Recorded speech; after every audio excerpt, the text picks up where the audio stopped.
बिस्मिल्लाहिर्रहमानिर्रहीम अस्सलाम वालेकुम। मैं सिकंदर हैदर और आप देख रहे हैं इलेक्ट्रिकल उर्दू ट्यूटोरियल्स चैनल। दोस्तों, आज हमारा टॉपिक है ट्रांसफार्मर के बारे में। आज हम आपको एक बेसिक गाइड देंगे ट्रांसफार्मर के बारे में। इसी के साथ ही आज से हम ट्रांसफार्मर के बात कर रहे हैं, तो ट्रांसफार्मर की क्लासेस शुरू हुए, यानी हम आगे जाके ट्रांसफार्मर की जो वाइंडिंग फार्मूले है या ट्रांसफार्मर को डिज़ाइन कैसे किया जाता है, इसको स्टेप अप कैसे बनाया जा सकता है, स्टेप डाउन कैसे बनाया जा सकता है, तो इस सारी चीज़ों को आज के बाद हम स्टेप बाय स्टेप डिस्कस करेंगे। ये क्लासेस आज से शुरू हो चुकी है, ठीक है। तो आज हम सिर्फ ट्रांसफार्मर के बेसिक जो वर्किंग प्रिंसिपल है उसके बारे में बात करेंगे। तो सबसे पहले हम जब ट्रांसफार्मर की बात करते हैं तो हमारे साथ बात आती है फैराडे साइंटिस्ट के बारे में, जिसने हमारे साथ 1831 में ये दरियाफ्त किया, अगर किसी लोहे के टुकड़े पर लिपटी हुई कॉइल को बिजली की करंट दिया जाए तो उस लोहे को टुकड़े जो है वो मैग्नेट में तब्दील हो जाता है, यानी उससे एक मैग्नेट बन जाता है। और उसी तरह अगर उसी मैग्नेट के अंदर किसी और कॉइल को लपेटा जाए तो उस पर हमारे साथ उसी मयार का, उसी फ्रीक्वेंसी का वोल्टेज बनता है, ठीक है। यानी मिसाल के तौर पर एक आयरन कोर है और उस पर हम एक कॉइल को लिपटे और उसको हम प्रोवाइड कर दे एसी करंट, ठीक है। तो उसी तरह अगर यहाँ पर ये मैग्नेट बनेगा और इसी मैग्नेट में हम एक दूसरे कॉइल को लिपट ले तो वहाँ पर हमारे साथ यहाँ पर भी प्रेशर जनरेट होगा, यानी यहाँ पर वोल्टेज हमारे साथ जनरेट होगा, ठीक है।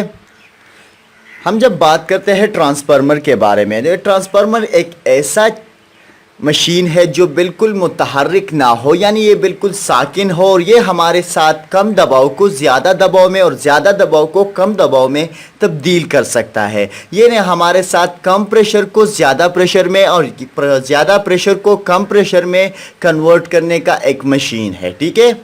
यानी हम अगर एक कम वोल्टेज को, यानी 110 प्रेशर को, वोल्टेज को 220 में कन्वर्ट करना है तो हम इस्तेमाल कर सकते हैं ट्रांसफार्मर को, या हमने 220 को 110 में कन्वर्ट करना है तो हम फिर भी इस्तेमाल कर सकते हैं ट्रांसफार्मर को। तो एक ऐसा आलात जो हमारे साथ कम प्रेशर को ज़्यादा में और ज़्यादा को कम में कन्वर्ट कर सकता है, तब्दील कर सकता है, इसको हम कहते हैं ट्रांसफार्मर, ठीक है।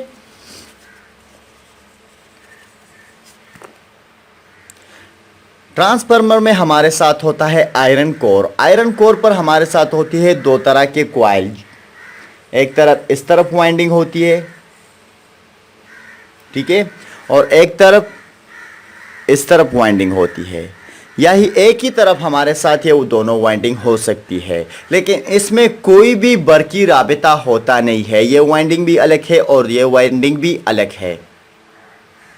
अगर हम इस कॉइल को सप्लाई दे दे तो इसी कॉइल पर हमारे साथ उसी फ्रीक्वेंसी का प्रेशर पैदा होगा। मिसाल के तौर पर हम अगर यहाँ पर एसी सप्लाई देते हैं, ठीक है, तो उसी फ्रीक्वेंसी का हमारे साथ यहाँ पर प्रेशर जनरेट होगा। यहाँ पर ये जब हम इस पर करंट देंगे तो यहाँ पर मैग्नेट बनेगा और इसी मैग्नेट की वजह से यहाँ पर प्लग्स जनरेट होंगे। इस प्लग जनरेट की वजह से यहाँ पर भी एक प्रेशर जनरेट होगा, वोल्टेज जनरेट होगा, और इन दोनों का जो फ्रीक्वेंसी होगा वो बिल्कुल ही सेम रहेगा।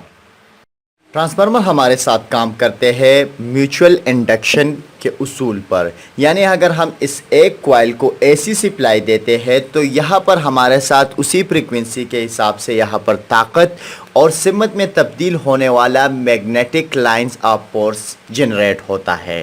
तो यहाँ पर हमारे साथ क्या होता है, जब हम इसको सप्लाई प्रोवाइड कर देते हैं तो यहाँ पर हमारे साथ बनता है मैग्नेट। ये मैग्नेटिक लाइन ऑफ फोर्स यहाँ पर हमारे साथ बन जाता है मैग्नेटिक लाइन ऑफ फोर्स। अब ये मैग्नेटिक लाइन ऑफ फोर्स इस कॉइल पर असरअंदाज होते हैं। तो जब इस कॉइल पर असरअंदाज होता है तो यहाँ पर हमारे साथ जनरेट होता है ईएमएफ, ठीक है। तो अगर हम यहाँ पर एक उल्ट मीटर को लगा देते हैं ठीक है। तो यहाँ पर ये हमारे साथ प्रेशर को दिखाएगा यानी वोल्टेज को दिखाएगा। तो यही सारे ट्रांसफार्मरों की काम करने की उसूल है। यानी अगर हम इसको सप्लाई देंगे तो यहाँ पर इस मैग्नेट की वजह से यहाँ पर हमारे साथ दूसरे कॉइल पर सप्लाई जनरेट होगा और हमारे इन दोनों कॉइल के बीच कोई भी बरकी राबिता नहीं है, ठीक है। तो अगर बरकी राबिता है भी नहीं तब भी हमारे साथ ये मैग्नेटिक लाइन ऑफ फोर्स की वजह से यहाँ पर ईएमएफ जनरेट होता है, ठीक है। तो ये म्यूचुअल इंडक्शन हम इसको कहते हैं। जैसा कि मैं पहले बता चुका हूँ कि ट्रांसफार्मर हमारे साथ लो प्रेशर को हाई प्रेशर में और हाई प्रेशर को लो प्रेशर में कन्वर्ट के लिए इस्तेमाल होते हैं, ठीक है। तो जो ट्रांसफार्मर हमारे साथ लो प्रेशर को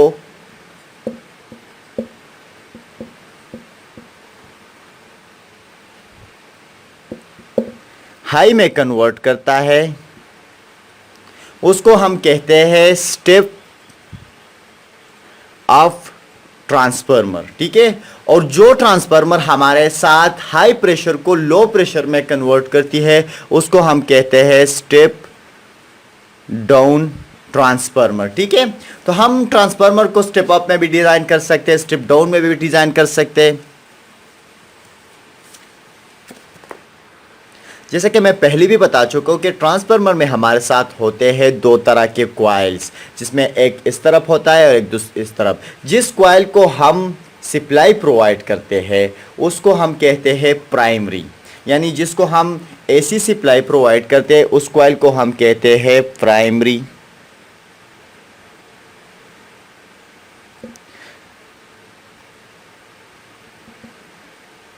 वाइंडिंग, ठीक है। अब ये प्राइमरी वाइंडिंग हो गया, इसको हम प्राइमरी वाइंडिंग कहते हैं और इसको हम जाहिर करते हैं एन पी से, या हम इसको जाहिर कर सकते हैं T1 से, ठीक है। अब यहाँ पर जो प्रेशर है हम इसको जाहिर करते हैं ई पी से, या हम जाहिर करते हैं इसको E1 से, ठीक है। इसी तरह यहाँ पर जो भी करंट हो, जो प्राइमरी करंट है उसे हम जाहिर करते हैं आई पी से। और इसी तरह अगर हम इसको और भी जाहिर भी कर सकते हैं, हम इसे जाहिर कर सकते हैं I1 से, ठीक है। तो एन पी से हम इसकी वाइंडिंग को जाहिर करते हैं, इसी तरह ई पी से हम इसकी प्रेशर को जाहिर करते हैं, इसी तरह आई पी से हम इसकी जो करंट है उसको जाहिर करते हैं। इसी तरह हम जिस कॉइल से सप्लाई लेते हैं उसको हम कहते हैं सेकेंडरी वाइंडिंग या सेकेंडरी कॉइल कहते हैं, ठीक है। और इसको हम जाहिर करते हैं एन एस से, या हम जाहिर कर सकते हैं इसे T2 से, ठीक है। इसी तरह इसकी जो प्रेशर है वोल्टेज है हम इसको जाहिर करते हैं ई एस से, या हम इसे जाहिर कर सकते हैं E2 से। इसी तरह इसका जो करंट है वो हम जाहिर करते हैं आई एस से या I2 से, ठीक है। तो ये हमारे साथ दो वाइंडिंग हो गई, इसको हम कहते हैं, जिसको हम सप्लाई प्रोवाइड करते हैं इसको प्राइमरी वाइंडिंग कहते हैं, और जिससे हम सप्लाई लेते हैं इसको हम सेकेंडरी वाइंडिंग कहते हैं, ठीक है। जैसे कि आज की वीडियो में हमने बात की ट्रांसफार्मर के बेसिक कॉन्सेप्ट के बारे में कि ट्रांसफार्मर काम कैसे करता है, और हमने बात की ट्रांसफार्मर के टाइप्स के बारे में, यानी ट्रांसफार्मर के स्टेप डाउन और स्टेप अप के बारे में, ठीक है। तो हम एक ट्रांसफार्मर हम स्टेप अप के लिए भी इस्तेमाल कर सकते हैं और स्टेप डाउन के लिए भी ट्रांसफार्मर इस्तेमाल किया जा सकता है, ठीक है। मिसाल के तौर पर हमारे साथ दो तरह की सप्लाईज है, हमारे साथ एक ट्रांसफार्मर है और इसकी एक वाइंडिंग डिज़ाइन हुई है 110 वोल्ट के लिए, और दूसरी तरफ वाइंडिंग जो हुई है वो है 220 वोल्ट के लिए। सॉरी, ये थोड़ा गलत लिख लिया, ठीक है। अब इस ट्रांसफार्मर को हम दोनों तरीकों के लिए इस्तेमाल कर सकते हैं, स्टेप अप के लिए भी इस्तेमाल कर सकते हैं, स्टेप डाउन के लिए भी इस्तेमाल कर सकते हैं। जैसे कि मैंने बताया कि हम जिस कॉइल को सप्लाई फराहम करते हैं, इलेक्ट्रिक करंट फराहम करते हैं, एसी वोल्टेज फराहम करते हैं, उसको हम कहते हैं प्राइमरी वाइंडिंग या प्राइमरी कॉइल, और उसी तरह जिस कॉइल से हम सप्लाई लेते हैं उसको हम सेकेंडरी कहते हैं। मिसाल के तौर पर अगर हम इसको सप्लाई प्रोवाइड करें ठीक है। तो ये हमारा प्राइमरी हो गया, तो इसको हमने प्रोवाइड करना है 220 वोल्ट, ठीक है। और ये हमारा हो गया सेकेंडरी, तो इसे हमने लेना है, ठीक है। अब अगर हमारे साथ 110 वोल्ट की सप्लाई है और हमने सप्लाई इसको प्रोवाइड कर दी है मेन सप्लाई, तो ये हमारी प्राइमरी हो गई और ये हमारी सेकेंडरी हो गई। तो हम एक ट्रांसफार्मर को दो तरीक़ों से इस्तेमाल कर सकते हैं। प्राइमरी को अगर हम यहाँ पर प्राइमरी देते हैं तो यहाँ से सेकेंडरी ले सकते हैं, और सेकेंडरी अगर प्राइमरी यहाँ पर देते हैं तो सेकेंडरी यहाँ से लेते हैं, ठीक है। तो हम इन्हें दो तरीक़ों से ऐसे इस्तेमाल कर सकते हैं कि हम इसे एज ए स्टेप अप भी इस्तेमाल कर सकते हैं, एज ए स्टेप डाउन भी इस्तेमाल कर सकते हैं। तो ये तो एक बेसिक क्लास था, एक बेसिक कंसेप्ट क्लियर करने का था कि ट्रांसफार्मर काम क्या करता है। अब इनके टर्न्स, मिसाल के तौर पर यहाँ पर मेरे साथ है 200 टर्न्स, ठीक है, 200 चक्कर है। अब ये 200 चक्कर 220 वोल्ट के लिए डिज़ाइन हुए, तो यहाँ पर 110 वोल्ट के लिए यहाँ पर 100 चक्कर होंगे, ठीक है। अब अगर मैं यहाँ पर रख देता हूँ 400, ठीक है, टर्न्स, अब मेरे साथ हो गए टर्न 400, ठीक है। तो अब यहाँ पर ये अगर मैं प्राइमरी यहाँ पर प्रोवाइड कर देता हूँ एसी सप्लाई 220 वोल्ट, और यहाँ पर ये टर्न कंप्लीट टर्न है मेरे साथ 200 टर्न्स, ठीक है।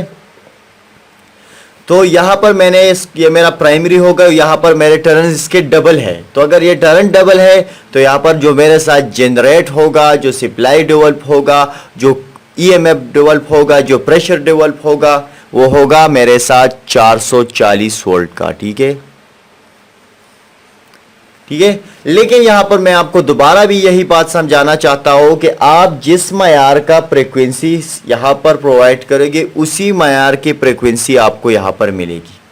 आपकी फ्रीक्वेंसी तब्दील नहीं होगी। अगर यहां पर 50 हर्ट्ज है तो यहां पर भी 50 हर्ट्ज ही जनरेट होगा, ठीक है। तो मेरे ख्याल से इस क्लास का सिर्फ यही वजह थी हमें करने की कि आपको ट्रांसफार्मर की जो बेसिक चीज़ें हैं वो समझ आ जाए। इंशाल्लाह आगे क्लासेस में हम और भी डीपली इसको डिस्कस करेंगे, और जो इसकी डिज़ाइनिंग है और इसकी जो फार्मूला निकालने की जो तरीका है, या इसको स्टेप अप बनाना है, स्टेप डाउन बनाना है, और फिर छोटे छोटे ट्रांसफार्मर से हमें डीसी में कैसे कन्वर्ट करना है, एसी सप्लाई। मैं यहाँ पर एक और बात बताता चलूँ कि ट्रांसफार्मर को सिर्फ हम एसी सप्लाई प्रोवाइड कर सकते हैं और सिर्फ एसी सप्लाई ले सकते हैं। ये डीसी पर काम इसलिए नहीं करता क्योंकि डीसी सप्लाई में हमारे साथ वो फ्रिक्वेंसी नहीं होती है, उसमें वो फ्लक्चुएशन नहीं होती है, यानी वो डायरेक्ट जाती है, ठीक है। तो उससे वो मैग्नेट नहीं बनता, ठीक है। तो इसी के साथ ही आज की वीडियो ट्यूटोरियल ख़त्म होती है। मज़ीद ट्यूटोरियल के लिए हमारे यूट्यूब चैनल को सब्सक्राइब कीजिए, और अगर आपकी कोई क्वेश्चन है तो आप कमेंट में बता सकते हैं अपने क्वेश्चंस। और मेरे वीडियो देखने का शुक्रिया। अल्लाह हाफ़िज़।